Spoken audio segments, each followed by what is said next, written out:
can the... Oh, we have the next book. Yeah. Oops, sorry, yeah, it's a hazard. I've tripped over it 5 times.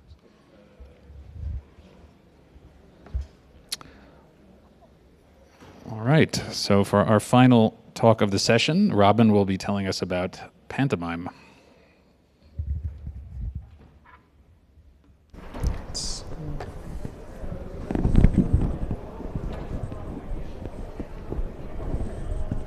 Try speaking. Hello, hello. Yeah. It's okay. Wait. Let's see. Right, perfect. All right, so let's dive right into it. I'm Robin, and this talk is about timing side channels for hardware, or specifically how to prove your hardware does not have them. So timing leaks secrets. So if you have a computation on which you're computing on some secret, and you observe that this one is pretty fast, and then you're doing the same computation on a different one, and you observe it's slow, well, then an attacker can see if it's fast, which, you know, the yellow secret was used. If it's slow, the red secret was used. And these timing side channels, they're used to break a lot of stuff, including cryptographic code. If you're not careful with this stuff, you'll leak your private key, and this is very, very bad. So one of the things to avoid, for example, is branching on the secret. If you do, the timing depends on whether you took it, because this body takes some time to evaluate. And similarly, if you use a secret to index into an array, you'll leak information because actually an attacker can measure if they have a cache hit or miss at the specific index of the secret. On the other hand, it's completely safe to do addition on secrets because we expect that these additions are constant time for all inputs. And this notion of using these instructions in certain ways or avoiding some is what we call constant time programming. And now we want to capture this constant time policy in leakage description. So this leakage description essentially tells you what an attacker can observe, or in other words, what part of the secret we censor. So you can think of it as redacting, like removing parts of the secret until you give something that an attacker is able to, or that you think an attacker is fine to observe. So with respect to this constant time policy, if you have an addition operation, then we censor out the operands because we're not leaking them. We only leak that we are doing an addition. But if we have a conditional, then all bets are off. We're just leaking whatever is in the conditional because, you know, we can't protect against this. So this is the constant time policy essentially. And now the crypto writers, they just assume that this policy is implemented.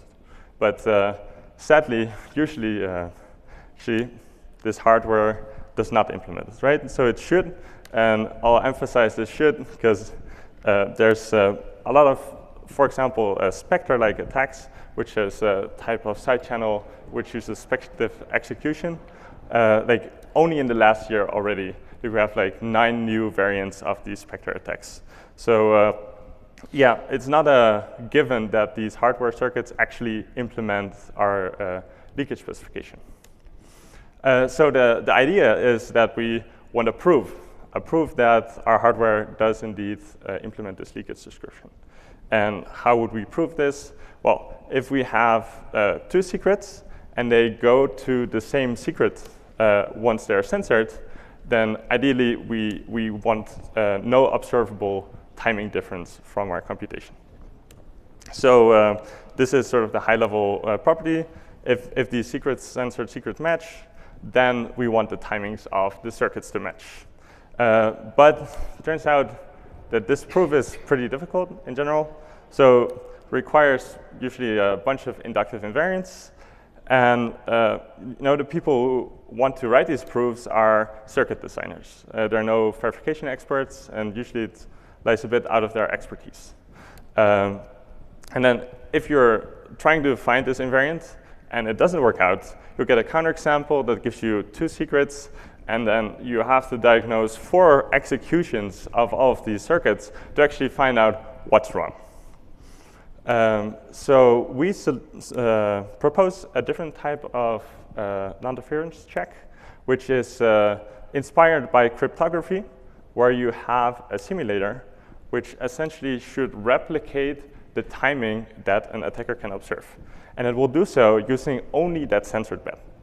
And if we actually can find this, if this one exists, then we know that the timing of our original circuit is actually independent of the full secret, because we could replicate it using just the censored version. So using the simulator, our proof goal changes quite significantly. So this is kind of the key thing of this talk, is now we have this timing of the circuit, and we want to censor the secret and show that we have the same timing using the simulator. And if we can show this equivalence, then we're happy, right? And some of the nice properties about this is that the simulator, it's a circuit itself. And the hardware designers that want to prove this property, they know how to write circuits. It's their job.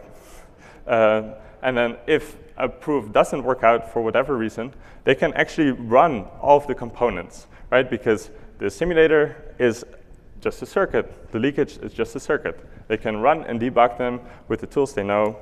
And the counterexamples, there'll be a single secret that's only, of which you only have to run diagnostics for 2 runs of circuits instead of 4. So that's our solution. Now let's do a simple case study of an adder with a fast path to just give a glimpse of what this proof method would look like in practice. So first of all, what are circuits? They're these things that take some input and they produce some output. And they do so using some state. And the state is updated at every clock tick, and they use it for the computation. And well, we're at PLDI, so we could use Verilog to write our circuits, but we're going to use Haskell, because why not? And in Haskell, a circuit definition looks like this, where you have some state, your current state, and an input, and you will compute the next state for the next cycle and output. So before we actually go into writing our adder, there's one quick data type that we use very extensively, so I'll just cover it. In hardware, you don't always, the hardware always runs, but you don't always have something to compute on. So we want to show that sometimes it's fine to have no payload, essentially.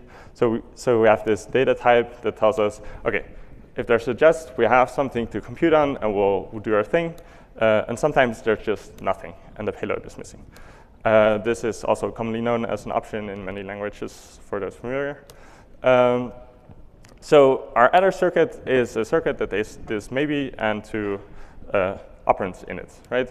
The inputs for addition, and we'll we'll compute the sum of these operands and then register the result in our state, which we would then use in the next cycle.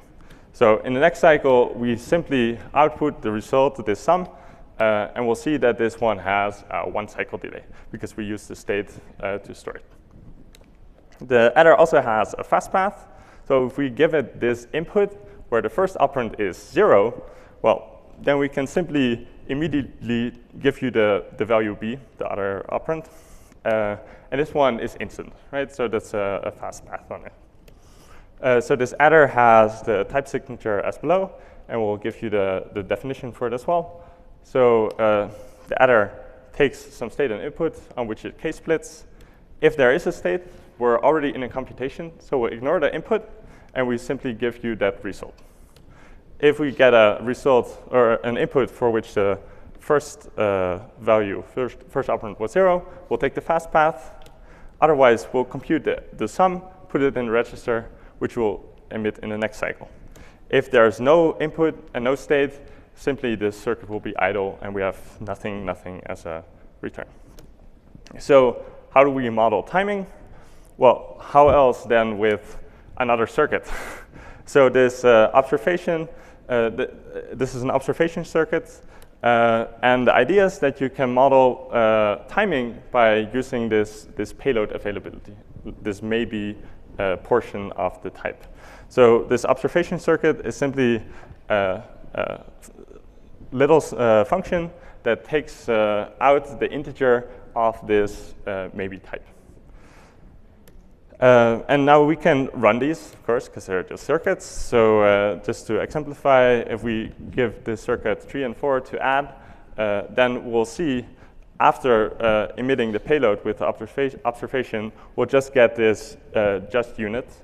And this will happen at cycle 1. So at cycle 0, we'll get nothing because the computation was still pending. Conversely, if we give it the 0 as the first operand, then we'll take the fast path. So we still see this just unit, but it will happen at immediately after no cycles, essentially. So yeah, this fast path leaks. And if our attacker can see that some input took 0 cycles to compute, they'll know sort of this shape of the input. So that leakage is inherent, but it's also not necessarily bad. We can actually still capture this leakage in a contract. So to just reiterate, the final proof goal is that we have this adder with an observation, and we want to show with our leakage that we can actually simulate the same timing. And if these are equivalent, we're happy. So let's define our leakage description, which takes our original secret and it censors it out. And the intuition behind this type is that the maybe tells you whether there's a payload, and the Boolean tells you if the first operand was 0 or not. So it's essentially stateless circuit, so it just passes this unit because it doesn't actually use the state. For the output, it k-splits on the input. If there's an input and the first operand was 0, we'll pass in just true. If the input was there but not 0 on the first operand, we'll pass in just false. And otherwise, there was no input, so we'll simply propagate this. And yeah, this is the final output, so we just propagate this unit together with output. And now, well, the goal was to replicate some timing, right? So if we feed this just 3, 4, as previously into our leakage description, we'll get this output of just false. And now, just to remember what the timing was for the adder, it emitted after 1 cycle. So our simulator simply delays using this information of just false. It delays the output by 1 cycle. So it emits nothing and then just unit. And these are equivalent, so that's great. And the same happens for this fast path, where we see a different result. And also, this one took less cycles to compute. And the simulator will just immediately give you the result. That's all it does. And these are equivalents. So that's basically it. We've proven that this leakage description adheres because we could show that a simulator replicated all the timings. So yeah, we're happy. So let's quickly look at the evaluation we did for this project.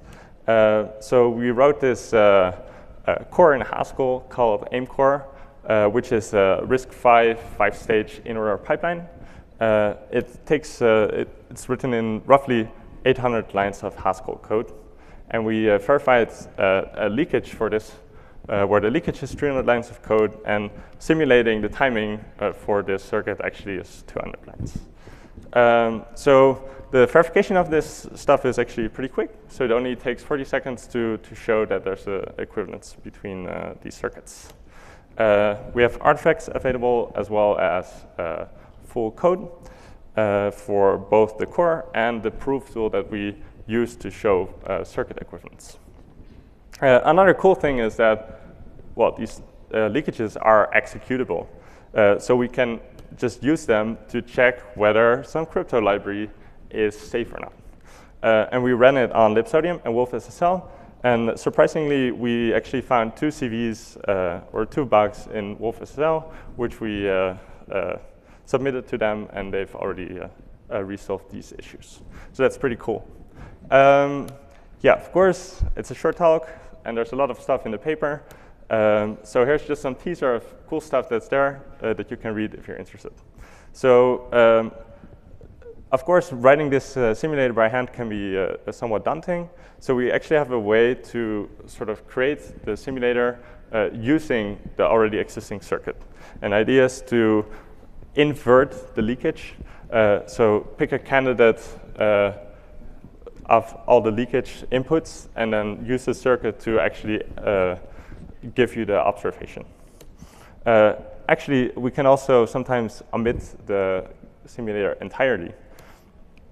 And we didn't really talk about what property we actually check to prove the equivalence. So there's some interesting stuff here as well, where we make some sort of refinement relation between these two circuits. Because actually, they both have like different states, and we only want to actually reason about their outputs being equivalent. And then, of course, so we also created a tool, which is like a Haskell symbolic evaluator to show equivalence between these circuits that we wrote. So this is the takeaway. If you want to do some non-interference stuff and you find this daunting, then maybe try out this different method to prove the same property via simulation, which has some nice properties to it. So here's a QR code to the proof tool and to AIMCore. Yeah, that's it. Thank you.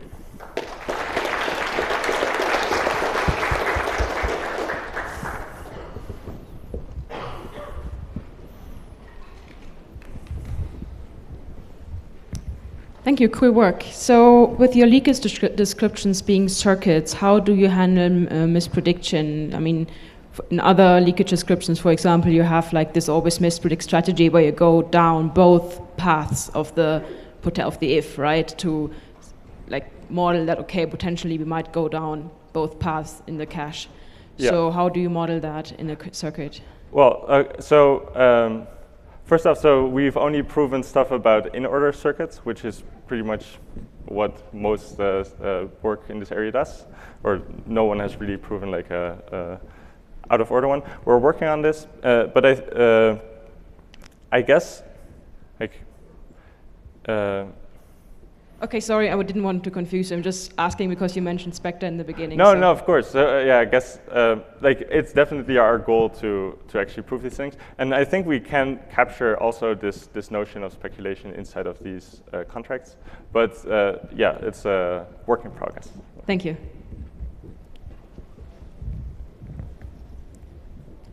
Thanks for the talk. This is Rajat from MIT. So actually, the architecture community, they care a lot about this problem, and they can get to out-of-order processors and prove leakage properties about them. They do usually use self-composition, which I think is the first thing you're describing up there. Mm-hmm. I actually didn't quite follow what the verification technique is. Once you have your verification conditions, do you discharge them automatically, or am I writing like a proof script on the side? There's two parts to this. So there's some refinement relation where you show like how the states of these two circuits relate. And then at the end, we discharge this equivalence of these two circuits to an SMT solver. And so I give you the refinement mapping. Yeah, you give the refinement mapping. It's actually, this refinement mapping is also just another Haskell function sure. that maps the states in some way. Yeah. Thank you.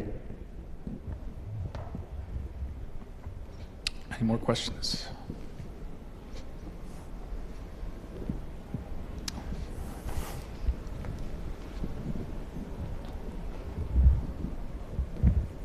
Just on maybe the usability, or like how do I use the proof tool? If it's, especially that extracting the simulator from the circuit, I suppose this means I need my circuit description in Haskell. Right. So actually, like the proof technique itself also translates to Verilog, so you can just use it in this setting as well. But we've opted to use Haskell for all of these. It has some nice properties, but yeah, the general technique just translates. Okay. All right, let's thank the speaker. It's time for lunch. Thank you.